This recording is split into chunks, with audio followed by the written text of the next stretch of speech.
మీరు చెప్పినారు, మీరు రెడీ పెట్టుకోండి, డబ్బులు జమ అవుతున్నాయి, మీ అకౌంట్లోకి నేరుగా వస్తాయని చెప్తే అందరూ అకౌంట్లో కూడా కూర్చున్నారు. పైసలు వస్తాయేమో ఇక్కడన్నా వాడుకోవచ్చు. ఎవరికైనా ఆశ ఉంటుంది కదా, ఎవరికైనా డబ్బులు అవసరమే కదా.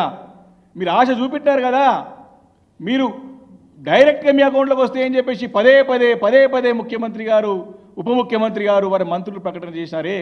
ఈరోజు ఎక్కడ పోయినారు, ఎప్పటివరకు వేస్తారు? మరి సమానం రైతులకు చెప్పాలని చెప్పేసి ఈరోజు బీఆర్ఎస్ పార్టీ డిమాండ్ చేస్తూ ఉన్నది. అంతేకాదు, మీరు 9వ తారీఖున చేయాల్సినటువంటి యొక్క రుణమాఫీ ఈ 7-8 నెలల సంబంధించినటువంటి ఇంట్రెస్ట్ కూడా మీరు దాంట్లో జతపరచాలా. గతంలో 2018 మీరు మీ ఎలక్షన్ మేనిఫెస్టోలో 2018కి బిఫోర్ వాళ్ళకి ఇవ్వమని ఎప్పుడు చెప్పలేదు, వారు కూడా ఇవ్వాలి. కాబట్టి ఇమీడియట్గా మీరు రుణమాఫీ చేశారు, రైతులందరూ మీ పైన ఆశ పెట్టుకున్నారు. మరి దీనిపైన మాట తప్పకుండా మాట నిలబెట్టుకోవాలని చెప్పేసి ఈరోజు బీఆర్ఎస్ పార్టీ డిమాండ్ చేస్తూ ఉంది. కాబట్టి దీనిపైన ప్రజలందరూ వేచి చూస్తూ ఉన్నారు.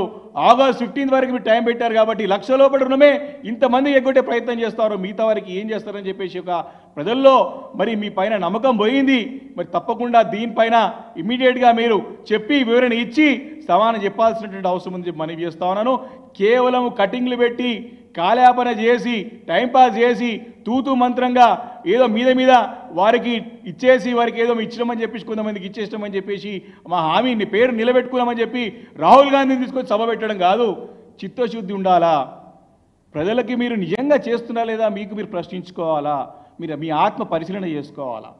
కేవలం రాజకీయాలకి కాదు, ఎన్నికలు లేవు, అయిపోయినాయి. మీరు ముఖ్యమంత్రి అయ్యారు, మీరు ప్రభుత్వంలోకి వచ్చారు, అధికారాలు ఉన్నారు, మీరు ఏం చేస్తున్నారో దాన్ని చిత్తశుద్ధి చేయండి అని చెప్పేసి ఈరోజు ప్రజలు కోరుతా ఉన్నారు. బీఆర్ఎస్ పార్టీ డిమాండ్ కోరుతా ఉంది. కాబట్టి దీనిపైన మాట నిలబెట్టుకోవాలని చెప్పేసి బీఆర్ఎస్ పార్టీ డిమాండ్ చేస్తూ ఉన్నది. మేమేదో తొందరలో లేము, మీరు కేవలం ఇంకా కూడా ముఖ్యమంత్రి పదవిలో ఉండి కూడా ఇంకా మా ప్రభుత్వం పైన ఇంకా మా ముఖ్యమంత్రి పైన ఏడుపు బంద్ చేయండి. మేము చాలా చేసినాం, ప్రజల గుండెల్లో ఉన్నాం, మేము ఏం చేసినాం వాళ్ళకి తెలుసు. కాబట్టి మీరు చేసే ప్రయత్నం చేయరు తప్ప మీరు ఏదో మా పైన బురదేలే ప్రయత్నాన్ని మానుకోవాలని చెప్పేసి కూడా నేను కాంగ్రెస్ పార్టీ ముఖ్యమంత్రి గారికి వారి మంత్రివర్గానికి నేను హెచ్చరిస్తా ఉన్నాను.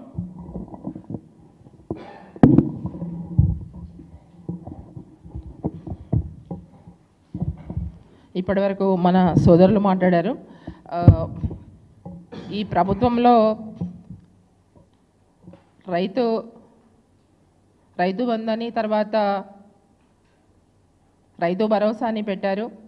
రైతు భరోసా అనేది మా ఆదివాసీ ప్రాంతాలలో ట్రైబల్స్లకు కానీ నాన్ ట్రైబల్స్ కానీ అందరు కూడా ప్రతి ఒక్కరు కూడా రైతులకి గతంలో కేసీఆర్ సార్ ప్రభుత్వంలో మరి ఎక్కడ లేని విధంగా మరి రైతులకి మరి ఆదుకోవడానికి కోసం ఎంతోమంది రైతులు ఆత్మహత్యలు